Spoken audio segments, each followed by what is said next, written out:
Ano pinakamalaking pagkakamali mo sa negosyo?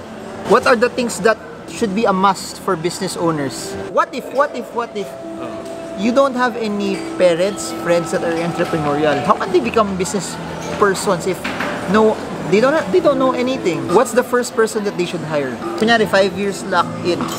Do you get dividends for yourselves already? When should they get an accountant and a lawyer?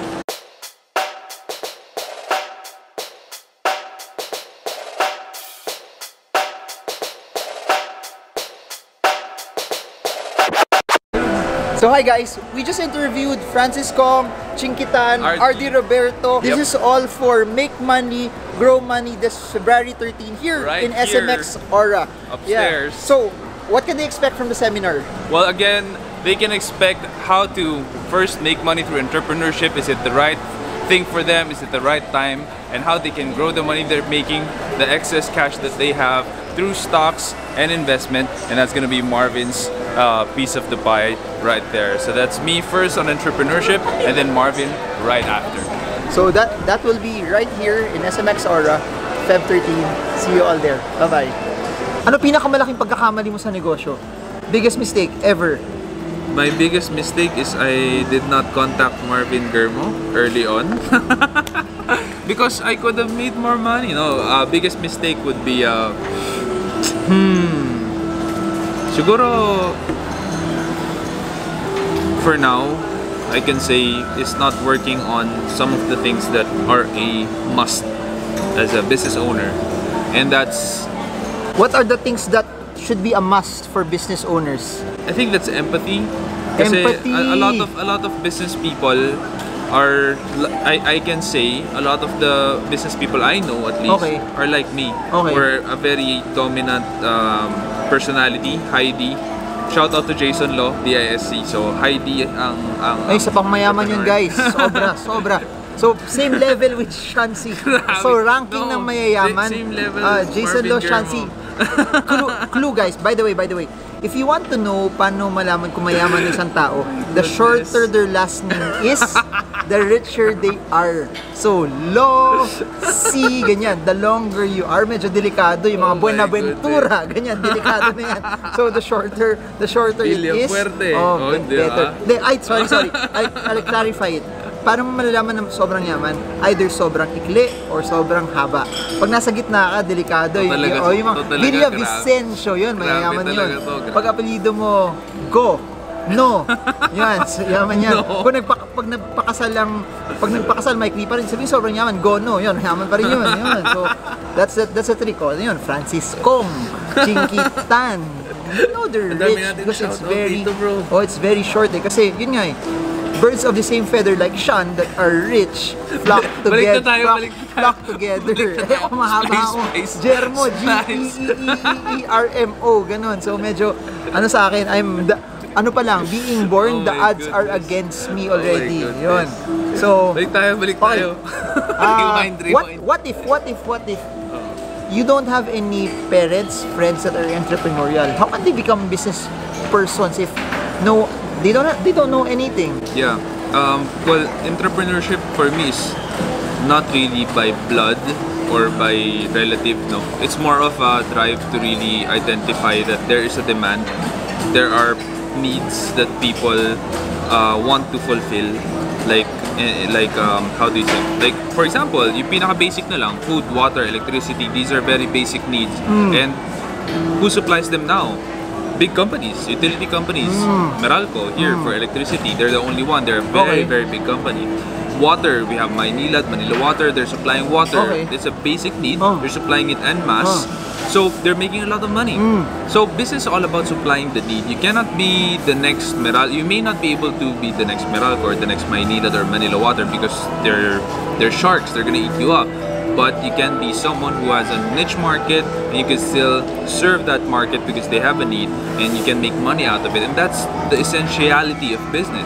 Pero what if there's no one? How can they? Their parents are not teaching them. They don't have siblings or mentors who can teach them. How can they? What's their first step? I think their first step would be to ang lalim eh, no? Sasabihin ko sana, follow Sean C, guys! Feasibility study eh. Pero, like, the first step is really to just see this demand. Okay, how big is it? Can I make money out of it? Because if the demand pa lang is not so big and the margins are not so good, then you're not gonna have a good business. You need to see na okay yung demand, maganda yung demand. My product, my service will fit and the margins are good. That makes for a fantastic business. Doesn't matter kung wala kang family, friends na doing business or walang capital. I started with 1,300 peso capital. Watch the video where we talked about how he started with that capital to around 50 million pesos. 50 million, wala yun. Grabe bro. Splice. So okay. Let's talk something tactical naman. First hire. Some entrepreneurs, they start on their own. Yeah.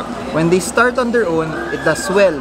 They earn. Pero they find out na, hindi ko na ata to kaya. I'm doing so many things. Correct.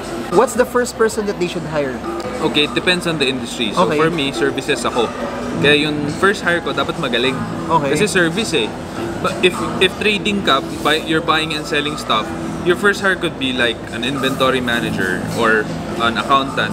Then they need to just be good at what the accounting is. Me, I need to hire someone who knows SEO, who's tech savvy, who has some background with Google, who has some background with building a website. So that's difficult. So dapat someone who has also the same skill set as you? Yes. Okay. Pero pag ganun, do you pay them a high salary kagad kasi may skill sila or you make them a partner? Actually, meron akong one of my first hires, not my very first, but one of my first hires, I gave that person equity. Okay. So which I bought back this year. Wala na siya. Wala na. But this year lang, after 8 years. So he had that equity for 8 years. Lumaki na yung business. So I'm buying it back for a very good amount. Okay. Parang ano pala, no? Parang kapatid ko. Parang stocks. Hindi, love life ng kapatid ko, naglaho na. Parang gano'n. Okay. Okay. Naging pera nga sa Okay, kanya. naging pera. Kasi So, I bought pero it still back, working for you. No. Ano na? Okay. Parang 5th year namin, umalis na siya ng operations. But he held on to his equity for another 3 years Okay. before I bought it back. Okay. In my case, ganun yung ginawa ko. So better I hired give shares. someone. Okay. So Yeah. they're getting salary and they have shares also? Yes, but it vested. The shares I gave him, it had to vest for 5 years. He stayed 5 years with Okay. me. Then, tsaka niya nakuha yun. What's a good percentage that you can give them also? It really depends on you. Okay. May rule of thumb ba yan sa startups na No. ito lang yung pwede mo makuha or you give them as much as 50%? Ganun? Kung startup ka, no, of course don't give 50%. My personal rule when you have a business or when you're running a business, there's only one head. Okay. And that head has to have the most equity. Okay. Pag maraming ulo, monster na ang tawag doon, di ba? Hindi na tao. So, they're Or only mother-in-law, sabi mo kanina. Joke lang. Grabe yung mga bata mo, bro.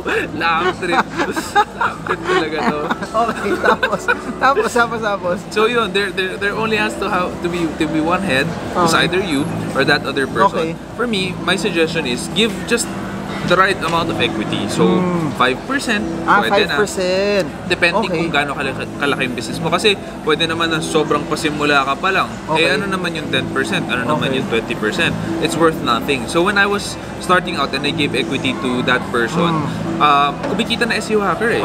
Okay. Na siya eh. Kaya ko na magbayad ng salary na kahit paano okay eh. Pero yung salary mo yung salary mo may equity na tapos may salary na mataas, ganun?